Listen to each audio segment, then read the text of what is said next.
Muy buenos días a todos nuestros internautas. Estamos nuevamente en un espacio de disenso, en un espacio contracorriente que expresa una serie de opiniones y análisis desde una perspectiva absolutamente crítica, opuesta al discurso hegemónico de los medios de comunicación tradicionales y que nos muestra también una lógica de análisis estructural. No nos quedamos en la coyuntura. Nación Disenso trata de ser un espacio absolutamente democrático, disidente y plural. Por eso, el día de hoy hemos invitado a nuestro compañero, amigo en lo personal, una persona muy respetada desde el ámbito profesional, el economista Augusto Espinosa. Augusto, bienvenido. Y para iniciar este diálogo, este intercambio de conocimientos, de saberes, de opiniones, te quería preguntar, Augusto, el título de este capítulo de Nación Disenso es precisamente la educación como factor estructurante del desarrollo, y diríamos desde una visión andina del buen vivir. Muy buenos días, Augusto. ¿Cómo miras tú, como economista, como profesional, como activista político, a la educación en el proceso del buen vivir? Hola Héctor, buenos días a los oyentes. Me da mucho gusto estar en este programa y mucho gusto saludarte. No había tenido la posibilidad de contactarme contigo desde hace algunos meses y me congratulo de que estés siempre luchando y buscando a través de distintos medios y jugando distintos roles, buscando siempre el desarrollo, justamente el que nuestra sociedad avance hacia el buen vivir. Bueno, ¿qué rol juega la educación en esto? O sea, primero habría que analizar en este preciso momento el pensamiento hegemónico ha logrado posicionar que la educación es la herramienta fundamental para que las personas puedan tener éxito, y el éxito está asociado a la posesión de bienes materiales y a la posibilidad de adquirir cada vez más servicios de distinto tipo. Es decir, al momento, esta era capitalista en la que nos movemos ha logrado situar efectivamente la idea del mérito como fundamento del éxito. Es decir, si las personas se esfuerzan lo suficiente, si estudian lo suficiente, entonces seguramente podrán avanzar o escalar muchísimo a nivel social. Es decir, la educación termina entendiéndose como un instrumento de movilidad social ascendente. Así está la educación. Sin embargo, cuando se hace un análisis mucho más profundo, lo que podríamos evidenciar en principio es que efectivamente hay una relación de causalidad para el individuo, en el sentido de que efectivamente mientras más se prepara, mientras más estudia, la probabilidad de que incremente su nivel de bienestar material aumenta. Pero difícilmente se está cumpliendo esa promesa de que el gran esfuerzo individual te va a llevar, exagerando un poco, de mendigo a millonario. Eso no se da. Es más, en países como los europeos, una de las cosas que se está observando es que la generación actual de jóvenes es la generación más preparada quizá de la historia, y sin embargo no está viviendo mejor de lo que vivieron sus ancestros y la generación previa.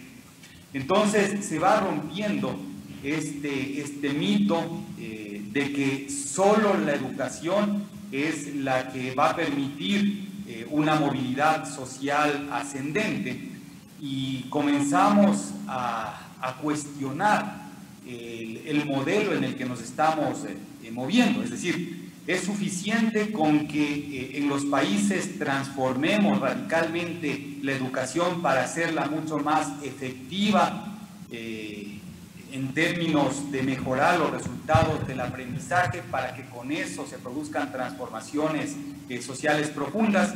Y la respuesta en este momento es: ya no es suficiente, es necesaria una reforma en ese sentido. Sin embargo, si queremos cambiar el mundo, como decía Mandela, usar la educación como la mejor arma para cambiar el mundo, quizá debemos cuestionar no solo la metodología de aprendizaje, sino no solo la efectividad o la eficiencia del sistema educativo, sino que debemos cuestionar los fundamentos del sistema educativo, es decir, ¿para qué estamos estudiando? ¿Para qué nos estamos preparando? Y cuando cuestionamos el para qué nos estamos preparando, aparece justamente la idea de cambiar los objetivos y cambiar esa noción de éxito que se presume que es individual, competitivo y demás, y comenzar a reemplazar los conceptos y a pensar de que no es posible el éxito individual si es que no hay éxitos colectivos, y si es que no buscamos una mejora integral en la sociedad. Cuando pretendemos una mejora integral de la sociedad, entonces aparece la noción de que la realización del individuo pasa también por cumplir con misiones que trascienden a sí mismo, con misiones sociales.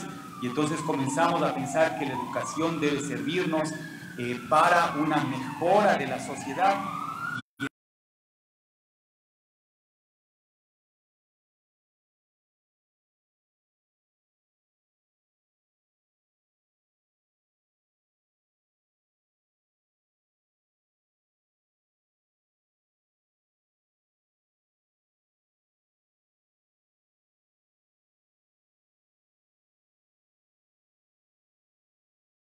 Ahora deberán orientarse hacia la tarea de equipo. O sea, pongo un ejemplo clarísimo. Nosotros en escuela inducimos a un comportamiento individual, lo que está ligado a esta noción de éxito personal.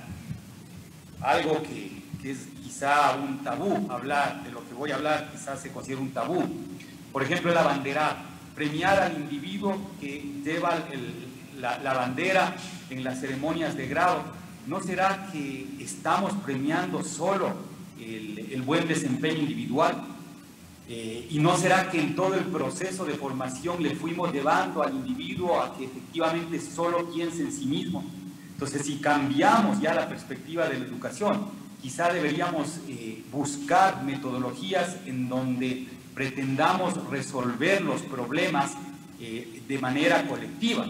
Y entonces, a partir de ahí comenzamos a construir lo que se podría denominar incluso las bases de la democracia participativa, que en sencillo significa resolver conjuntamente los problemas. Si yo resuelvo conjuntamente con otros los problemas del colectivo, entonces tengo que jugar una misión social. Y si juego una misión social, entonces me comienzo a definir como un ser social. Y entonces el gran objetivo de vida deja de ser el tener para mostrarse exitoso, al ser qué soy, quién soy en el contexto colectivo.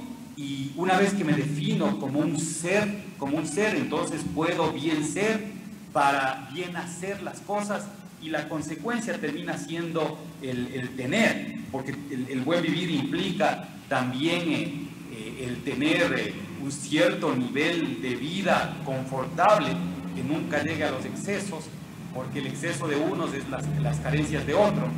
Y ahí es cuando vamos redefiniendo hacia dónde debería apuntar la transformación educativa. Y en síntesis, para cerrar esta idea, nosotros podemos hablar de una reforma educativa.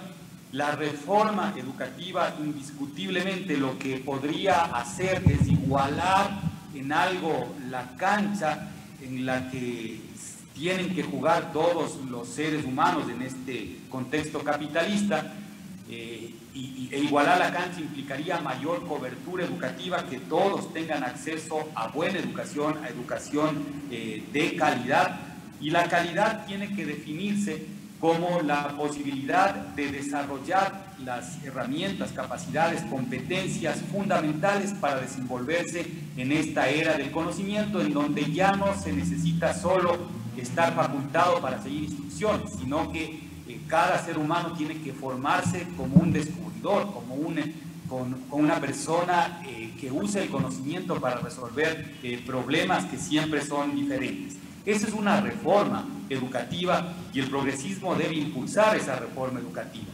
Pero una revolución educativa implica desafiar el sistema de creencias y valores que rigen a la sociedad, y el primer gran desafío que se tiene que hacer es a este concepto de éxito que atribuye los logros únicamente al mérito del individuo y lo descontextualiza de su entorno social.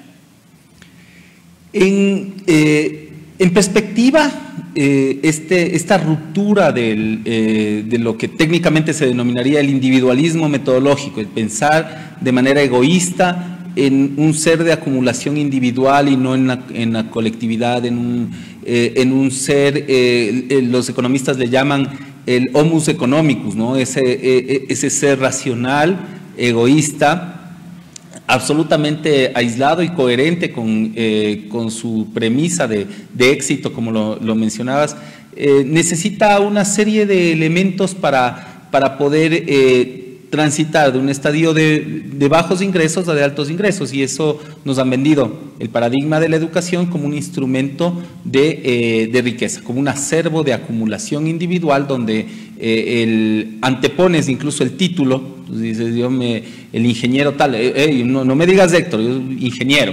y si estudié un poquito más soy el doctor. Entonces antepongo ese título como un símbolo, un estatus social de acumulación individual frente al otro para denostar una característica de acumulación. Pero tú vas más allá. Y nos planteas un paradigma de educación diferente, en el cual la educación es vista como un elemento transformador de la sociedad en su conjunto, pensando en el colectivo. Pensando en ese colectivo y desde un punto de vista de economía política, se trabaja a la idea de la educación como un acervo social.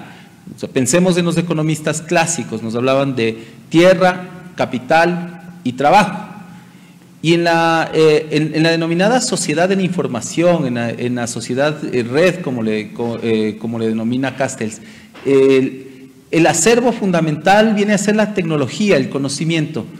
¿Qué elemento le hace falta a esa revolución cognitiva para socializar de una mejor manera? ¿Y qué es lo que hicimos en la época de Revolución Ciudadana? ¿Y qué es lo que necesitamos hacer en estos años que vienen como sociedad para poder transformarla de una sociedad subsidiaria a una sociedad mucho más proactiva respecto de su desarrollo como comunes?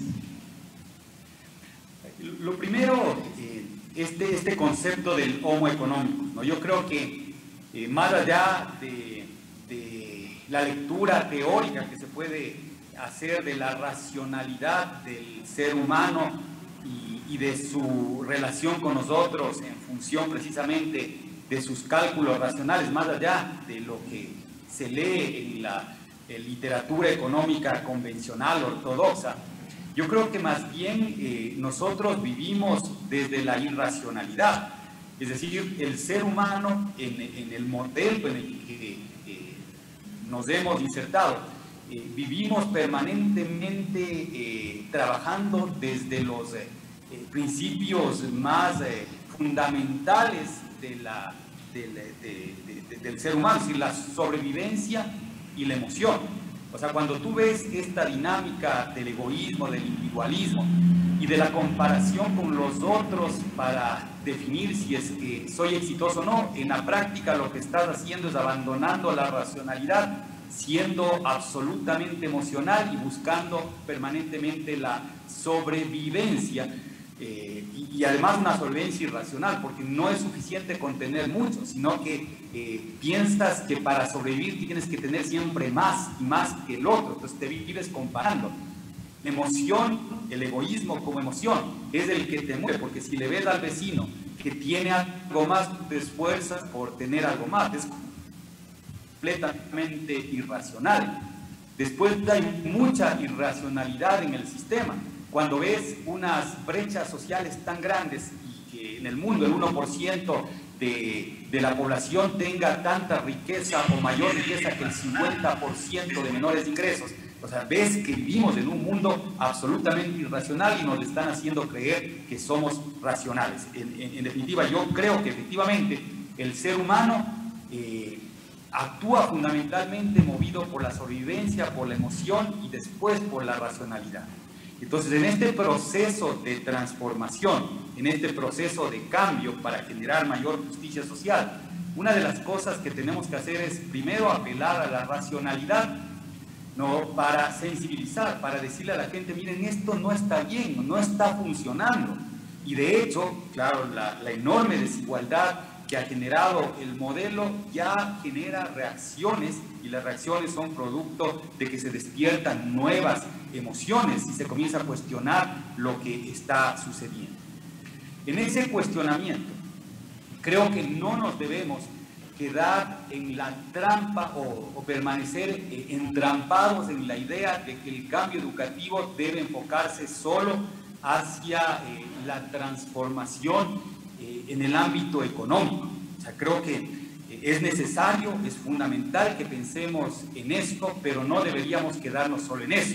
Sin embargo, toquemos el tema de lo económico, de lo productivo, de ese acervo cognitivo que tú dices. Cuando pensamos en sociedades o en economías como la ecuatoriana, la latinoamericana y lo que se puede denominar tercermundismo, vemos que son economías que están asentadas sobre lo primario, la explotación de recursos naturales y sobre la producción de bienes agrícolas con un escaso grado de industrialización.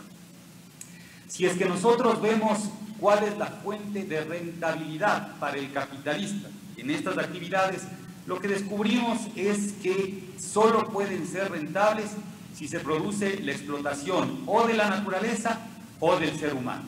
Por eso es tan importante para los sectores de la derecha en nuestros países la flexibilización laboral, porque la única manera de mantener márgenes de ganancia es precisamente a través de la explotación del ser humano. O es tan importante atraer inversión extranjera o canalizar inversión local hacia la explotación de recursos naturales, porque existe la posibilidad de tener rentabilidad afectando indiscutiblemente al ambiente.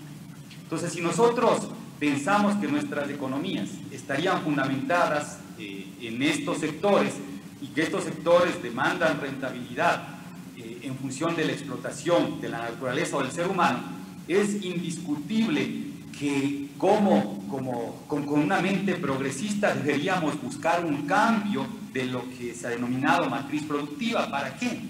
Para que ya no se tenga que explotar al ser humano y para que ya no se tenga que explotar a la naturaleza, ¿no? Y entonces, ¿cómo es que se logra eso? Indiscutiblemente a través de la explotación, y entre comillas de aquí explotación, del ingenio humano.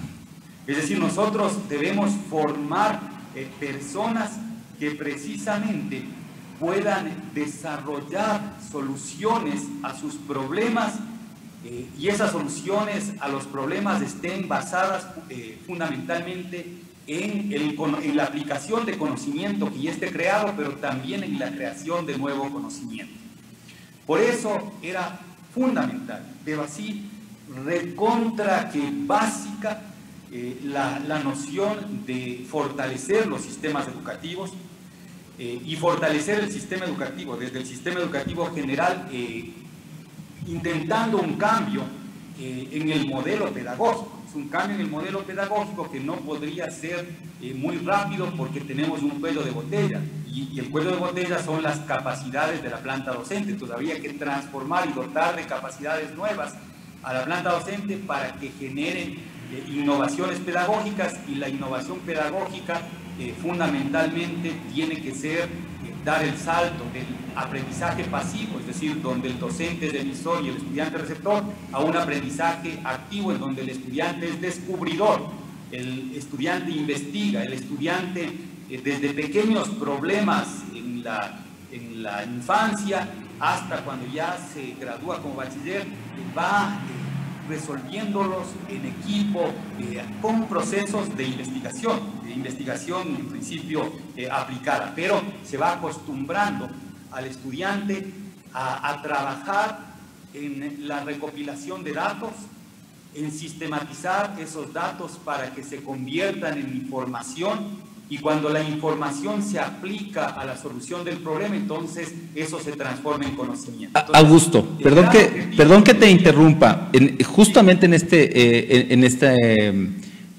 esta parte de tu análisis, pero se me viene a la mente, y un poco para que en el programa podamos llegar a nuestro público, a nuestros internautas que nos acaban de consultar, ese docente anquilosado en la antigua UNE, con unas prácticas poco meritocráticas de escalafón docente y con poca capacidad también de suscitar innovación en sus prácticas pedagógicas, versus el docente que se vuelve facilitador de conocimiento con digamos, con un entorno que es totalmente distinto al docente de los 80, probablemente al docente de los 90, porque tiene el internet al lado y le tiene al alumno contrastando lo que dice el docente con la mayor fuente de información de la historia humana, el internet. Sí, yo creo primero que, claro, nuestra planta docente en el Ecuador es una planta docente con un promedio de edad elevado, arriba de los 50 años. Sin embargo, claro, la UNE creó un estereotipo de los docentes que no son la generalidad. Es decir, hay un grupo pequeño de docentes que mantenían secuestrada la educación y que estaban en la Unión Nacional de Educadores, y los otros más bien tenían una actitud pasiva, pero no necesariamente eran parte de la UNE. Es decir, yo creo que la UNE se extinguió hace más de 10 años y eran solo un grupo que manejaba, que lograba o se había enquistado ya en las instancias de poder, y a través de las instancias de poder podrían tener control sobre el magisterio. Sin embargo, no todo el magisterio era parte de la UNE, más bien ellos eran una porción minoritaria de la planta docente. Sin embargo, los temas van mucho más allá de la UNE. El tema va en lo que fue la formación de esa planta docente. Y la formación de esa planta docente no fue de la mejor calidad. O sea, recuerda, Héctor, que cuando se hacía una evaluación de la calidad de las universidades ecuatorianas, la mayor cantidad de extensiones que fueron cerradas por falta de calidad eran las extensiones de filosofía y educación. Es decir, veníamos con un proceso de formación de base muy precario, ¿no? Y a pesar de las buenas voluntades que yo encuentro en la mayoría de los docentes, hay un problema de desarrollo de capacidades.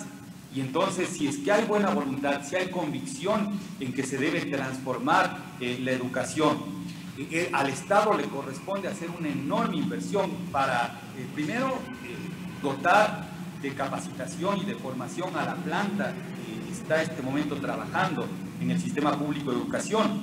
Y segundo, provocar una gran renovación de esa planta. Entonces, por eso el gobierno de la Revolución Ciudadana, del presidente Correa, fue tan importante el proceso de jubilación, fue tan importante el proceso de formación. O sea, por primera vez en la historia del país se logró que 5.000 maestros puedan tener una maestría de calidad internacional con universidades extranjeras. 5.000 maestros, era algo absolutamente impensado. Y también se incorporó un proceso de selección de maestros de tal forma que se pueda incorporar al magisterio gente con pensamiento diferente, gente con capacidades, con mayores capacidades, para inaugurar una carrera docente que tiene que revalorizarse. Entonces hay todavía tareas pendientes. Una de las tareas pendientes para el próximo gobierno es insistir en los procesos de jubilación, de formación docente, de incorporación de nuevos maestros y de fortalecimiento de las universidades para que la formación de base de los futuros maestros sea absolutamente sólida, y para eso estaba la Universidad Nacional de Educación, la UNAE, que ya no es emblemática para este gobierno. Es decir, había un concepto integral de lo que debía ser la transformación de la educación, y ahí están los desafíos para el próximo gobierno. Justamente sobre esos desafíos, y te traslado un saludo muy afecto de parte de varios docentes o varios profesores pertenecientes al Magisterio Nacional que habiendo culminado precisamente sus maestrías, uno de ellos en proceso de doctorado, te envían sus saludos y los mejores recuerdos, dicen, respecto del tiempo de Revolución Ciudadana. Esas becas que en algún momento decíamos, ejemplificando el tema del Go Teacher, ¿no es cierto? Aquel docente de inglés que no pasaba un nivel básico de inglés y que gracias a una política activa de becas fue a especializarse al extranjero, regresa no solamente con el idioma adquirido, sino con las competencias docentes necesarias para enseñar el inglés como segundo idioma, y que este se vuelva una herramienta verdaderamente, lo que denominamos un hard skill, una competencia fuerte ya no en el currículum, sino en la vida de los educandos, de los alumnos, para enfrentar desafíos diferentes que nos pone una sociedad hiperconectada. En ese sentido, esos desafíos, más allá de lo que ya se hizo, ¿no? Las becas, hablabas el tema de la profesionalización, de profundizar la inversión no vista como un gasto, que la educación no sea vista como una variable de ajuste estructural, sino una variable de inversión para el cambio social. ¿Cuáles son los elementos programáticos que en ese Wikiplan que propone Andrés Arauz deberían incorporarse sí o sí en un contexto de una sociedad mundial que transita el COVID y que no se ven visos? Fernando Cornejo nos decía hace unos 2 días en este mismo espacio que el COVID no va a pasar al menos hasta 2023, 2024 como una realidad, no como una normalidad, sino como una realidad de convivencia ciudadana, y eso ha impactado fuertemente la educación. ¿Qué ponemos en ese Wikiplan que nos propone de construcción colectiva Andrés Arauz desde la educación, teniendo en cuenta este nuevo orden internacional marcado por la presencia de la pandemia?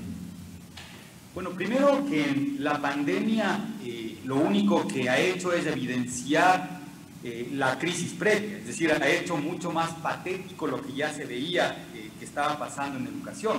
Ya antes de la pandemia, a nivel global, no solo en el Ecuador, se cuestionaba muchísimo el modelo pedagógico que estaba vigente, y la pandemia le sorprendió a América Latina con esporádicas experiencias así muy puntuales de innovaciones pedagógicas,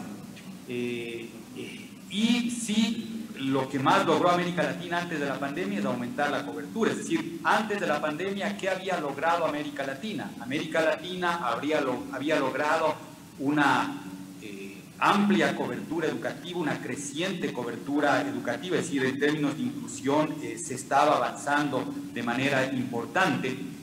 Pero en términos de calidad de la educación pública, había pasado muy poco en América Latina. Si es que nosotros nos referimos a las pruebas PISA, por ejemplo, el país que mejores resultados obtiene en América Latina es Chile, y Chile tiene resultados promedio inferiores a la media de todos los países que son evaluados con PISA. Es decir, nosotros tenemos problemas de calidad educativa.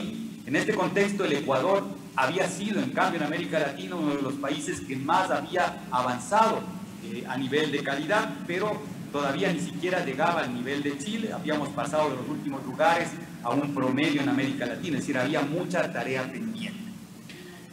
Durante este gobierno de 2017, o sea, lo único que hemos visto es retroceso, es decir, en materia de calidad no se ha hecho absolutamente nada, o sea, la política pública orientada a mejorar la calidad se deshizo, o sea, se desmontó. Y en cobertura también lo mismo. En cobertura ya ni siquiera tenemos estadística del INEC, y la estadística que maneja el Ministerio de Educación con registros administrativos es una estadística muy dudosa, habría que analizar más a profundidad, y generalmente se presenta con muchos rezagos. Es decir, la pandemia al Ecuador le sorprende ya con retrocesos en cobertura y ya evidentemente con otra vez estancamiento en materia de calidad. Después, ¿cómo se enfrenta la pandemia? Se enfrenta con total y absoluta improvisación, y hasta ahora se sigue improvisando. Entonces, en ese escenario, el nuevo gobierno, que esperemos sea el de Andrés Arauz, el nuevo gobierno tiene enormes desafíos, y el primer gran desafío es asumir el mandato constitucional de asignar los recursos necesarios para garantizar el derecho a la educación de calidad. Es decir, también a nivel de presupuesto hemos tenido retrocesos en estos años, y creo que en el plan, en el wiki plan que se plantea, un primer objetivo es llegar a final del gobierno, del próximo periodo de gobierno, llegar al 6% del PIB como presupuesto para educación. O sea, ya eso se aprobó en el 2008, llevamos 12 años y todavía no logramos pasar del 4%, estamos siempre abajo del 4%. Entonces ahí hay un gran desafío que es el primer paso para poder hacer todo lo otro, porque si es que no se asignan los recursos suficientes, es imposible transformar la educación. Después hay que entender que si se quiere calidad educativa, se tiene que invertir en la planta docente. Entonces, la inversión en la planta docente tiene que ser de dos vías. La primera, la formación, la capacitación, todo lo que ya mencionamos hace un momento. Y la segunda, hay que revalorizar la carrera del docente. Los maestros en el Ecuador ganan menos que el personal de tropa de las Fuerzas Armadas o de la policía, ¿no? Y entonces hay que replantearnos esto. Dada la situación económica, habrá que avanzar en un proceso quizá mucho más lento del que los maestros esperan, pero esos son los desafíos que tiene el próximo gobierno de Andrés Arauz. Y lo otro, quizá no vamos a poder construir infraestructura nueva a la velocidad que se venían construyendo en el periodo pasado, pero sí es necesario buscar alternativas, como por ejemplo el mantenimiento de la infraestructura que está completamente deteriorada, y lo que ya hacia fines del gobierno del presidente Correa se implementó, la construcción de estas unidades educativas siglo XXI, que yo acabo de venir de Manabí, pasé al lado de algunas de estas infraestructuras, y son realmente soluciones que nos pueden servir para 10, 15, 20 años en los sectores rurales fundamentalmente, para sostener la inclusión educativa. Entonces ahí están los desafíos para el nuevo gobierno. Mucho por conversar, Augusto.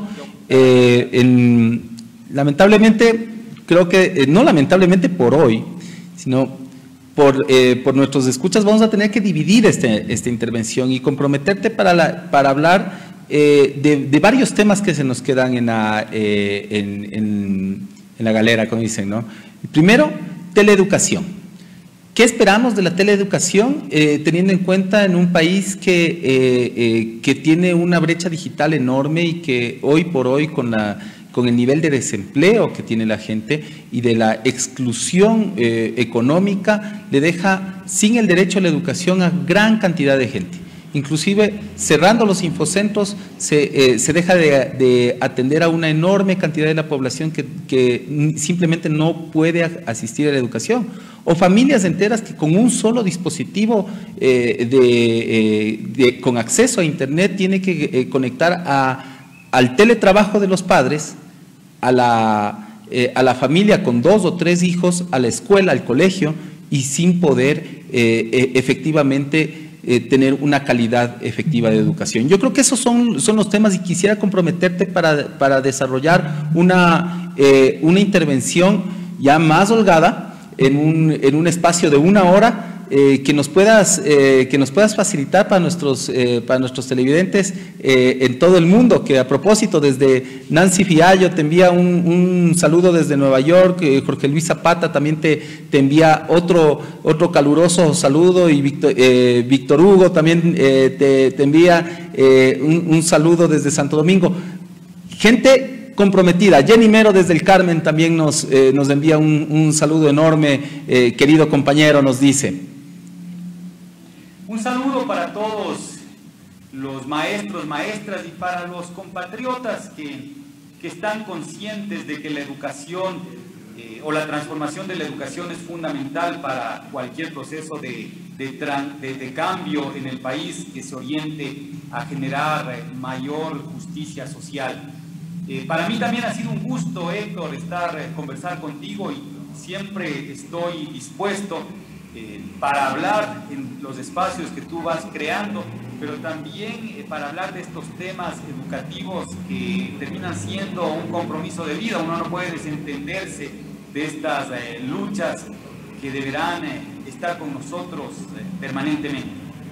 Muchísimas gracias, Augusto. Entonces te comprometemos para la próxima semana enviamos un nuevo enlace sobre disenso de educación, y con Augusto Espinosa precisamente queríamos inaugurar esta primera serie, este primer capítulo de esta serie de disensos con el sistema, disensos con el discurso hegemónico, disensos con el status quo, para plantearnos una patria nueva, una patria distinta, una patria grande, como decía Augusto. Desde el punto de vista latinoamericano debemos repensar los paradigmas sobre el cual está asentada la educación, los paradigmas de enseñanza, aprendizaje y sobre todo el paradigma de desarrollo. Le apostamos al buen vivir, y el buen vivir tiene que ver con educación de calidad y con una cobertura universal. Un abrazo a la distancia, compañero, y todos los parabienes del caso para ti y para tu familia. Gracias, Héctor. Un fuerte abrazo. También saludos a todos. Terminamos esta primera parte del capítulo de hoy de Nación Disenso, esperando que se encuentren bien de salud y tomen muy en serio las recomendaciones de salubridad respecto de la desinfección de las manos, la distancia social, porque estamos a puertas de una nueva oleada de contagios y récord de contagios de COVID-19 alrededor del mundo. A cuidarnos todos. Volvemos dentro de un momento para nuestro disenso gastronómico.